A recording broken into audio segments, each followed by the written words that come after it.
Bem-vindo às aulas de Laboratório de Lógica Digital. Portas lógicas. Então, as portas lógicas podem ser utilizadas na forma de CIs discretos, que são aqueles CIs que a gente viu das famílias TTL, CMOS e assim por diante. Podem ser utilizadas com CIs programáveis, como as PLDs, por exemplo, a FPGA que a gente viu. E dentro desses CIs, eles são constituídos por transistores. Então, o transistor é uma chave eletrônica, está aqui o transistor, que tem 3 pinos, é um semicondutor, que eu controlo, então, o fluxo de corrente através da minha tensão que eu tenho aqui na base. Nesse caso aqui, né, um JFET, um FET, então eu tenho aqui um gate para controlar a corrente que passa do dreno aqui até o valor da fonte, que é o terra. E ele pode, dependendo do valor que eu coloco aqui no meu gate aqui, ele pode funcionar como se fosse uma chave fechada ou como se fosse uma chave aberta. Ou uma chave fechada ou uma chave aberta. Então, eu posso construir, usando a tecnologia, nesse caso aqui, NMOS aqui, né, que é canal M dos MOSFETs, eu posso construir aqui uma porta inversora. Então aqui a porta norte aqui, ó, pode funcionar dessa maneira aqui, onde eu coloco aqui uma fonte de 5 volts, né, uma resistência para evitar o curto-circuito direto aqui, ó, para o zero, né, do valor da fonte, e pego a minha saída nesse ponto que está aqui. Então ele tem um diagrama simplificado dessa forma aqui, onde eu tenho a tensão de alimentação, que é o meu VDD, 5 volts no caso aqui, o resistor R, que é o resistor para evitar esse curto-circuito que eu comentei aqui, e a partir do sinal que eu coloco aqui, eu tenho um sinal invertido desse outro lado. O símbolo gráfico dela, né, pode ser apresentado dessa forma aqui, mas normalmente a gente tem esse símbolo aqui para a porta NOT. Então, ela é implementada dentro do CI, né, como se fosse um transistor, ou seja, nessa tecnologia aqui, nesse caso, da MOSFET do canal N. A porta N, então, basta eu colocar 2 transistores em série. Então, estão aqui 2 transistores em série. Esses 2 transistores aqui vão funcionar, então, né, permitir com que eu tenha aqui uma inversão desse sinal, que eu tenho essa saída aqui em função dessas 2 entradas. Nesse formato que está aqui, que é a porta NAND aqui, se eu tiver os 2 acionados, vai permitir que eu tenha aqui um valor, né, de saída 0 volts, que é esse caso que está aqui dessa tabela verdade, que é a tabela verdade para uma porta AND invertida, que a gente chama de porta NAND. Então ela tem aquele símbolo da porta AND, porém ela tem aqui um detalhezinho identificando ela como inversora. Então eu consigo estabelecer essa porta básica, que é a que a gente utiliza nos nossos projetos de circuitos digitais. O símbolo dela, então, é dessa maneira que está aqui, onde eu tenho minhas entradas, X1 e X2 aqui, essa é uma porta de 2 entradas, e a minha função de saída F, né, meu F aqui, ela sai invertida da porta AND em função dessa simbologia aqui, NAND. Então essa é uma outra porta digital bastante utilizada. A porta NOR, então, pode ser implementada também. Então basta eu colocar 2 transistores em paralelo. Então eu consigo fazer com que a minha corrente transite por esse transistor aqui, se eu selecionar o valor adequado para ele aqui, ou ela transite por esse transistor. Então, pegando o sinal de saída nesse ponto que está aqui, ele inverte. Então eu tenho aqui uma porta OR invertida, ou uma porta NOR. Assim, né, a única forma de eu ter um valor 1 aqui, que seria o valor de VDD saindo direto aqui, com esses 2 transistores desativados, seria então se os 2 estivessem desabilitados, ou seja, 0, 0. Então meu valor de saída aqui, ó, vai ser o próprio sinal de VDD, que é o sinal de igual a 1. o símbolo dela. Então tem esse símbolo aqui e esse aqui que é o mais utilizado. Ele é composto de uma porta OR que tem essa bolinha no final dizendo que está havendo a inversão, ou seja, aí ela vira uma porta NOR.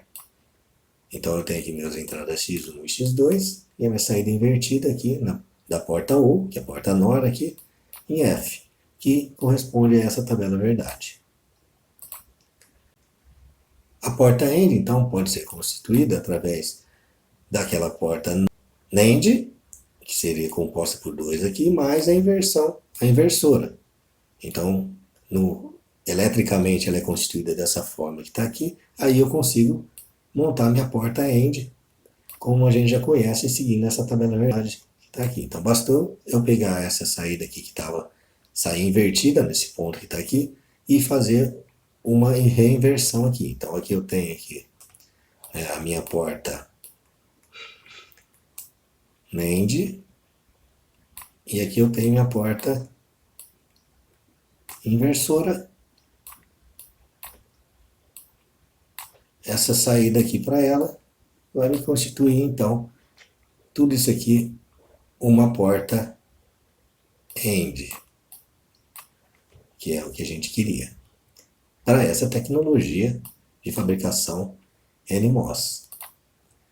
A porta OR segue a mesma ideia, então eu tenho aqui a porta NOR, essa porta NOR, então ela é composta, tem essa simbologia aqui onde eu tenho a inversão, por causa do sinal que é pego na forma desse transistor aqui nessa tecnologia onde eu tenho o canal N, e passo por um circuito aqui, ó, inversor, nessa mesma tecnologia. Isso aqui vai me remeter então à minha porta OR, que a gente já conhece, que segue essa determinada tabela verdade. Então, através das portas NAND e NOR, eu consegui estabelecer as portas AND e OR, nessa tecnologia NMOS aqui, que é uma das mais utilizadas.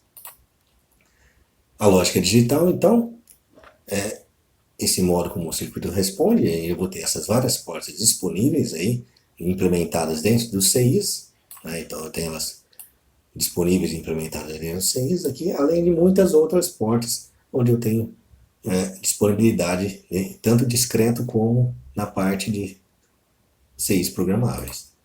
Então, a partir daí eu consigo estabelecer várias portas, então eu já tinha visto essa aqui, a NOT, a AND, a OR, consegui a NAND e a NOR, tá? E tudo isso pode ser encapsulado dentro de um determinado CI, ou dentro do meu hardware aí. A próxima porta que a gente vai ver vai ser a XOR. Então eu tenho aqui a porta NOT, então como a gente já viu, na tecnologia TTL aqui, por exemplo, eu tenho o 74LS04, que corresponde a 6 portas inversoras, então essa porta inversora. Tem a porta AND, a porta E, né, que é o 74LS08, né, e ela segue essa mesma estrutura aqui, né, segue essa mesma 7408. A porta OR, 74LS32. O OR exclusivo é aquela porta onde a gente tem, nesse caso aqui, uma saída verdadeira quando eu tenho sinais de entradas diferentes. Então, no caso aqui, ou eu tenho 0 e 1, ou eu tenho 1 e 0, aí eu vou ter uma saída 1 para ela, verdadeira. E nas entradas iguais, tanto seja 0 e 0 como 1 e 1, a saída é 0.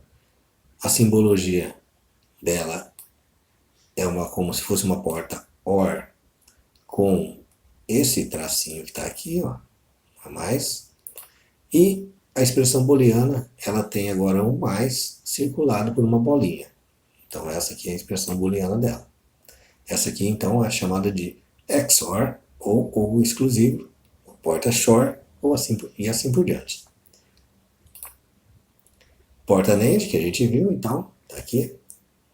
Ela tem a expressão, essa seguinte expressão booleana. Então tá aqui, ó, onde eu tenho o A, né, multiplicado pelo B barrado, então está aqui isso aí, o barrado dela, que está aqui, e tenho a porta NOR, que ela tem essa expressão booleana, onde eu tenho aqui o A mais B barrados. Então essas são as formas que a gente tem para trabalhar com as portas aí, tanto na expressão booleana como no diagrama, né? Sempre baseado na tabela verdade. As portas NAND e NOR, como a gente já viu, elas formaram as AND e as OR, então elas podem ser chamadas de portas universais. Então elas são bastante importantes porque podem ligar e se comportar como outras portas. Então isso é interessante no nosso projeto quando eu não tenho disponibilidade de outras portas e aí eu consigo montar essas portas através de mais elementos. Então aqui tem vários exemplos aqui, ó. Então eu tenho essa porta aqui, que é a porta NAND, né?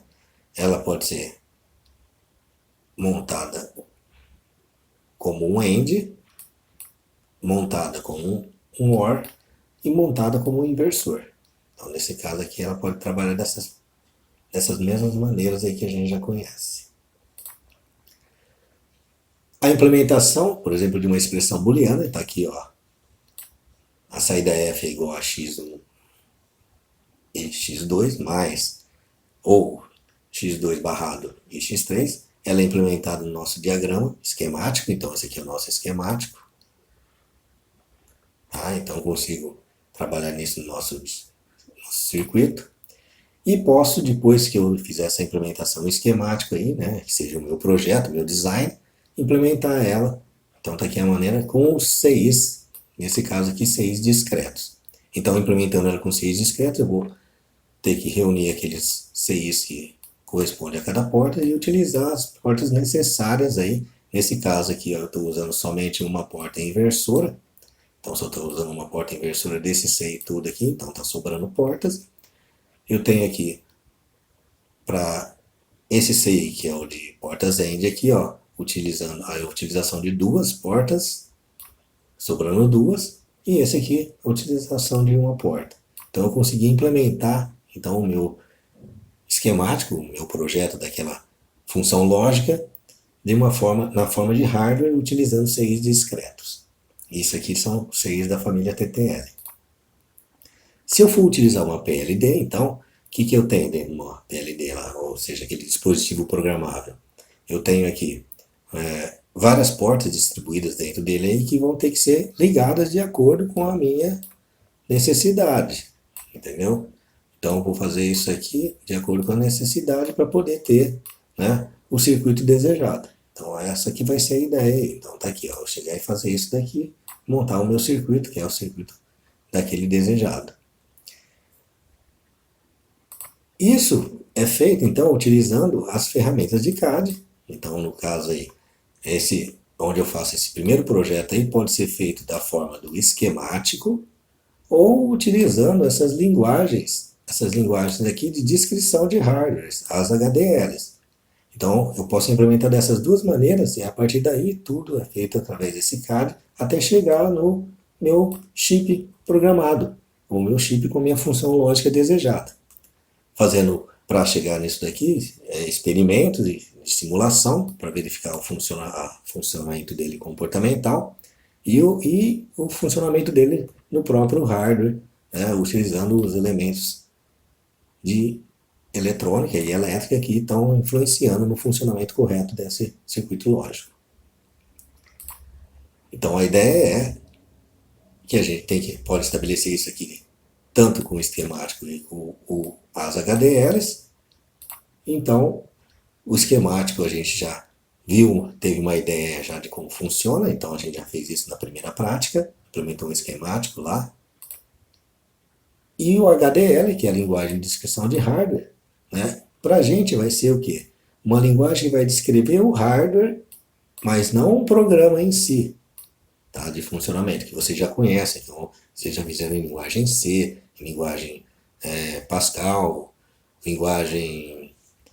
essas linguagens são disponíveis aí para esses programas, onde tem as estruturas. Ele vai ter aqui também, mas eu vou estar descrevendo aqui, ao invés de um programa, eu vou descrever o hardware E essa que é a ideia dessas linguagens de programação, ou linguagem de descrição de hardware.